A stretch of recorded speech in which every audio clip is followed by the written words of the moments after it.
তাৰপিছত আপোনালোকে ঘৰতে মুৰ্গী, হাঁহ, কুকুৰা, চীনা হাঁহ, এইখিনি মোৰ চীনা হাঁহ কণী পাৰি আছে আলহামদুলিল্লাহ। পুহিব পাৰিব।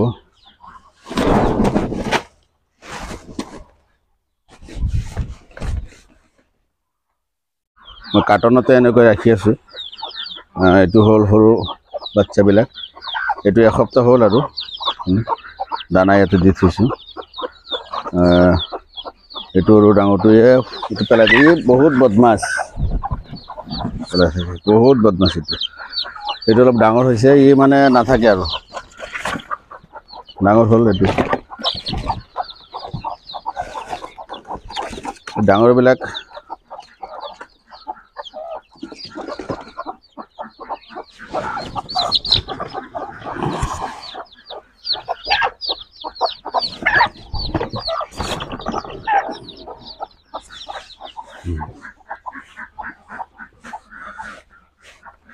এইটোৱে মই মুৰ্গী, কুকুৰাবোৰ ৰাখি আছোঁ। কণী এইবিলাক চীনা হাঁহৰ কণী, চীনা হাঁহ আছে যে, চীনা হাঁহৰ কণী, বহুত ডাঙৰ কণী।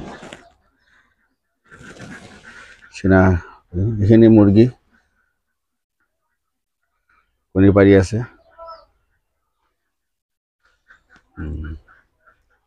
আৰু দুটামান বহি আছে, এইটোত নাই, এইটো ওলাল, এইটো বহি আছে। এনেকৈ মানে পাচিবোৰ আপুনি দি থাকিব পাৰিব, দি থাকিলে কণী পাৰিব আৰু তাতে বহি থাকিব, কণী পাৰিব। চীনা হাঁহে কণীটো এইবিলাকৰ ওপৰত নাপাৰে, কিন্তু চীনা হাঁহৰ কাৰণে মানে এক্সট্ৰা এটা বস্তু দিব লাগে, নহ'লে হাঁহ যেনেকৈ মাটিতে পাৰি থয় তেনেকুৱা নহয়।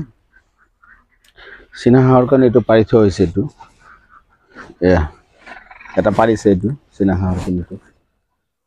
চীনা হাঁহ ইয়াত এইটোত আৰু এইটোত চীনা হাঁহৰ কণীবিলাক ইয়াতে পাৰে।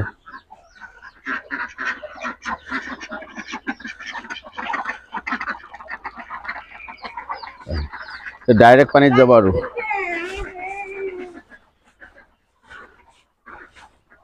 এইটো পানীতে সিহঁতে থকা মেলা খোৱা সুবিধা আলহামদুলিল্লাহ আছে ইয়াত। সেইকাৰণে হাঁহৰ কাৰণে, মুৰ্গীৰ কাৰণে এইটো হাঁহৰ আৰু মুৰ্গীৰ ঘৰ।